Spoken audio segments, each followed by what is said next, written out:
बड़ी खबर आपको बता दें, इजरायल ईरान युद्ध से पश्चिम एशिया खौफ में नजर आ रहा है। दोनों तरफ से मिसाइलों की बौछारें जारी हैं। इजरायली वायुसेना ने दक्षिणी लेबनान के हिजबुल्लाह के कमांड सेंटर पर एयर स्ट्राइक किया है। इजरायली वायुसेना IDF इंटेलिजेंस की रिपोर्ट के आधार पर यह अटैक किया गया है। ये कमांड सेंटर एक अस्पताल के पास बने मस्जिद के ऑपरेट यहां पर किया जा रहा था मस्जिद से, और खबरों के मुताबिक इस कमांड सेंटर का इस्तेमाल हिजबुल्लाह के आतंकी इजरायल पर हमले की प्लानिंग और उसके एग्जीक्यूशन के लिए करते थे। स्ट्राइक से पहले उस इलाके में रहने वाले लोगों को स्ट्राइक की जानकारी दे दी गई थी।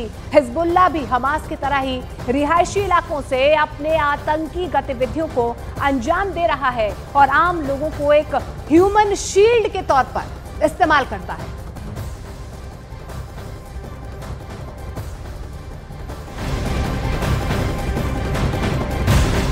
और इजरायली बमबारी के बीच लेबनान में पलायन शुरू हो गया है। बेरूत में हिजबुल्लाह के हेडक्वार्टर पर बमबारी के बाद से लेबनान में डर का माहौल देखा जा रहा है। शहर के आसमान में ड्रोन और फाइटर जेट्स मंडरा रहे हैं। इस बीच लोगों ने लेबनान सीरिया बॉर्डर से पलायन करना भी शुरू कर दिया है। यहाँ पर रह रहे लोगों को लग रहा है कि अब लेबनान उनके लिए सुरक्षित ठिकाना नहीं रहा है। 3 दिन में 1 लाख से ज्यादा लोग अपने घर छोड़कर सीरिया चले गए थे। अब ये संख्या और ज्यादा बढ़ चुकी है। बड़ी संख्या में लोग एयरपोर्ट की तरफ जाते नजर आ रहे हैं। लेबनान सीरियाई बॉर्डर पार करने वाले लोगों में न केवल लेबनान के निवासी हैं, बल्कि सीरियाई युद्ध के दौरान यहाँ आए शरणार्थी भी अब अपने देश की ओर लौट रहे हैं, क्योंकि इन लोगों का ये मानना है कि अब लेबनान में किसी भी तरह का कोई भी सुरक्षित ठिकाना नहीं रहा है। दुनिया भर के देश अपने नागरिकों से लेबनान से सुरक्षित निकलने की अपील कर रहे हैं। डर का अंदाजा इसी बात से लगाया जा सकता है कि लेबनान में दिन भर सायरन की आवाज सुनाई देती है, साथ ही बम धमाके की आवाज पूरे इलाके को दहलाती रहती है।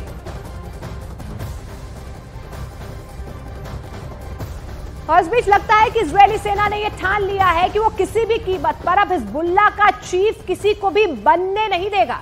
अगर कोई हिजबुल्लाह चीफ बनता भी है तो उसे इजरायली सेना हसन नसरल्लाह की तरह मार डालेगी। नसरल्लाह की मौत के बाद हिजबुल्लाह का नया चीफ यानी कि हाशिम सैफुद्दीन भी मारा गया है। हाशिम सैफुद्दीन सिर्फ 96 घंटे तक ही हिजबुल्लाह का चीफ बन पाया।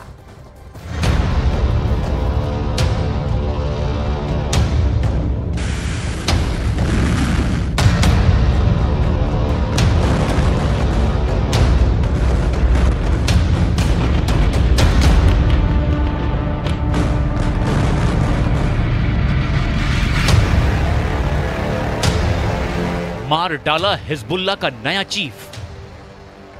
महज 6 दिन के अंदर हिजबुल्लाह के 2 चीफ मारे जा चुके हैं। आप इन 2 तस्वीरों से समझ सकते हैं कि लेबनान की राजधानी बेरूत कैसे हिजबुल्लाह के लिए कब्रिस्तान बन चुका है। 32 साल तक हिजबुल्लाह का चीफ रहा 64 साल का हसन नसरल्लाह 27 सितंबर को उस वक्त मारा गया जब वो एक इमारत के नीचे बने बंकर में ईरान और हिजबुल्लाह के टॉप कमांडरों के साथ मीटिंग कर रहा था। नसरल्लाह करीब 60 फीट नीचे एक बंकर में मौजूद था जिस वक्त उसे मारा गया। नसरल्लाह के मारे जाने के 2 दिन बाद उसके ममेरे भाई हाशिम सैफुद्दीन को हिजबुल्लाह का चीफ बनाया गया, लेकिन चीफ बनने के महज 4 दिन के बाद इजरायली सेना ने उसे भी मार डाला। इन 2 तस्वीरों से साबित होता है कि लेबनान में अब ऐसी कोई जगह नहीं बची है जहां इजराइल हमला ना कर सके। हिजबुल्लाह के लड़ाके और टॉप कमांडर इस वक्त ना तो जमीन के नीचे बंकर में सुरक्षित हैं और ना ही जमीन के ऊपर किसी इमारत में सुरक्षित हैं। इजराइल चुन चुन कर हिजबुल्लाह के चीफ को मार रहा है। हम आपको बताते हैं कि हिजबुल्लाह का नया चीफ हाशिम सैफुद्दीन बेरूत में कैसे मारा गया। इजरायली मीडिया के दावों के मुताबिक एक खुफिया इनपुट के आधार पर इजरायली वायुसेना ने 3 अक्टूबर को दक्षिणी बेरूत में जोरदार मिसाइल हमला किया। इजरायली सेना को पता चला था कि हिजबुल्लाह का नया चीफ हाशिम सैफुद्दीन हिजबुल्लाह के बचे हुए टॉप कमांडरों के साथ गुप्त मीटिंग कर रहा था। जैसे ही हाशिम सैफुद्दीन गुप्त बंकर में मीटिंग के लिए पहुंचा, तब इजरायली वायुसेना के F-35 जेट ने बेरूत में मौजूद इमारत पर हमला कर दिया। इजरायली दावों के मुताबिक इजरायली वायुसेना ने F-35 फाइटर जेट से इस इमारत के नीचे बने बंकर पर एक के बाद एक 11 मिसाइलों से हमला किया। इजराइल के इस भीषण हमले में हिजबुल्लाह का नया चीफ हाशिम सैफुद्दीन मौके पर ही मारा गया और महज 6 दिन के अंदर ही नसरल्लाह के बाद हिजबुल्लाह का नया चीफ हाशिम सैफुद्दीन भी मार दिया गया। השלב הבא במלחמה נגד חיזבאללה יתחיל בקרוב, וזה יהווה גורם משמעותי בשינוי המצב הביטחוני ויאפשר לנו להשלים את החלק החשוב של החזרת התושבים לבתיהם. את זה אנחנו נעשה, וכמו שאמרתי כאן לפני חודש, אנחנו נעביר את מרכז הכובד.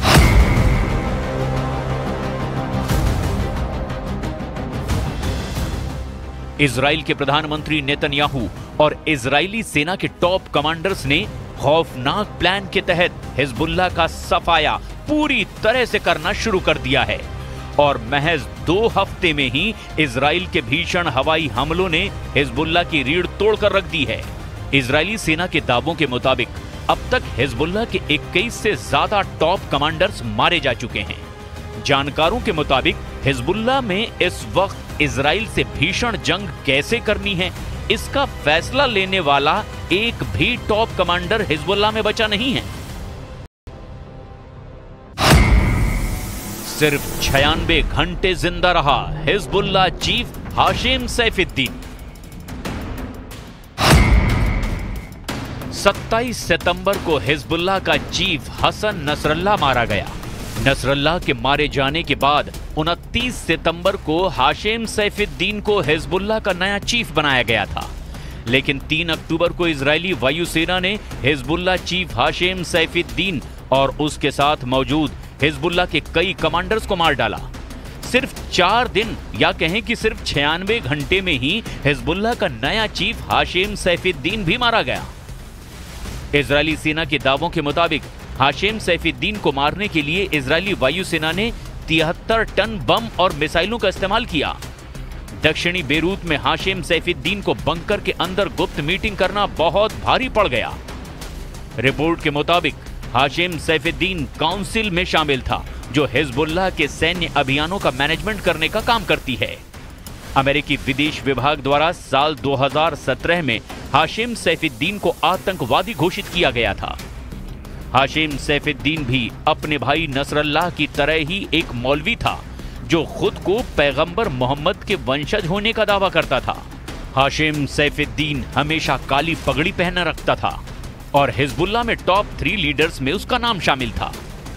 सैफुद्दीन ने हाल ही में एक कार्यक्रम में मौजूदगी दर्ज की, जहां उसने फिलिस्तीनी लड़ाकों को कहा कि हमारी बंदूकें और हमारे रॉकेट आपके साथ हैं, लेकिन किस्मत का मारा हिजबुल्लाह चीफ हाशिम सैफुद्दीन महज 96 घंटे के भीतर ही खुद मारा गया।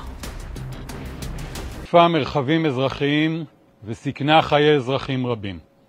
הודות להתנהגות אזרחית נכונה ולהגנה מאוד איכותית, הנזק קטן יחסית. אנחנו נגיב. אנחנו יודעים לאתר מטרות חשובות, אנחנו יודעים גם לפגוע בצורה מדויקת ועוצמתית. गुप्त स्थान पर नसरल्लाह दफन, इजराइल का खौफ। 27 सितंबर को हिजबुल्लाह चीफ नसन हसरल्लाह को मारा गया। ईरान की तरफ से जारी इस वीडियो को देखिए। इजरायली वायुसेना ने कितना भीषण हमला दक्षिणी बेरूत में हिजबुल्लाह के ठिकाने पर किया था। ये उसी वक्त का वीडियो है। दावों के मुताबिक नसरल्लाह को मारने के लिए इजरायली वायुसेना ने बंकर बस्टर बमों का इस्तेमाल किया था, जिसमें जमीन से 60 फीट नीचे बंकर में मौजूद नसरल्लाह को मार डाला गया। दावा किया गया कि नसरल्लाह को मारने के लिए इजरायली वायुसेना ने 80 टन बम का इस्तेमाल किया था। हैरानी की बात यह है कि हमेशा मीडिया और जनता से दूर रहने वाला नसरल्लाह जब मारा गया तो उसकी लाश को आज तक किसी ने नहीं देखा। और हैरानी की बात तो ये भी है कि जब हिजबुल्लाह चीफ हसन नसरल्लाह को दफन किया गया तो उसकी कब्र के बारे में किसी को भी नहीं बताया गया। दावों के मुताबिक हिजबुल्लाह को डर था कि अगर नसरल्लाह के जनाजे को निकाला जाता है तो इजरायली सेना जनाजे पर हमला कर सकती है। और इसी डर से उसे एक खुफिया जगह पर दफना दिया गया ताकि इजराइल को उस जगह का भी पता न चल सके। जनरल मारो जंग जीतो, कमांडर मारो कोहराम मचाओ। अब सवाल उठता है कि ऐसे हालात में हिजबुल्लाह कितने दिन इजरायली सेना के सामने टिक पाएगा। इजरायली सेना हिजबुल्लाह में जनरल माने जाने वाले हिजबुल्लाह चीफ को चुन चुन कर मार रहा है। वहीं हिजबुल्लाह के सीनियर कमांडर्स को इजराइल की सेना हमला करने का मौका तक नहीं दे रही है। लगभग 300 घंटे से इजरायली सेना पूरे लेबनान में टारगेट किलिंग कर रही है। इजरायली डिफेंस फोर्स के chief of staff major general Herzi Halevi का साफ कहना है कि इजरायली सेना के हमले लेबनान में तब तक होते रहेंगे जब तक कि हिजबुल्लाह का पूरी तरह से सफाया नहीं हो जाता। अगर 300 घंटे से चल रहे इजराइल के हमलों पर नजर डालें तो लेबनान का हाल भी गाजा जैसा होने लगा है। जनाजों का तांता लगना शुरू हो चुका है।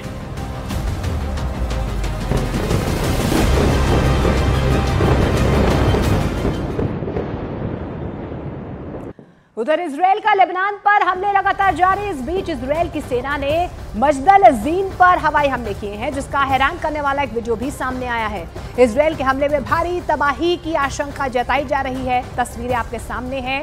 लगातार लेबनान में हमले इजराइल की तरफ से किए जा रहे हैं। वहीं जिस तरीके से हिजबुल्लाह की तरफ से रिटेलिएट किया जा रहा है, उसके बाद से तस्वीरें भयावह जो है लेबनान से नजर आ रही है। इजरायली सेना लगातार लेबनान के कई इलाकों में इसी तरीके से हमले कर रही है।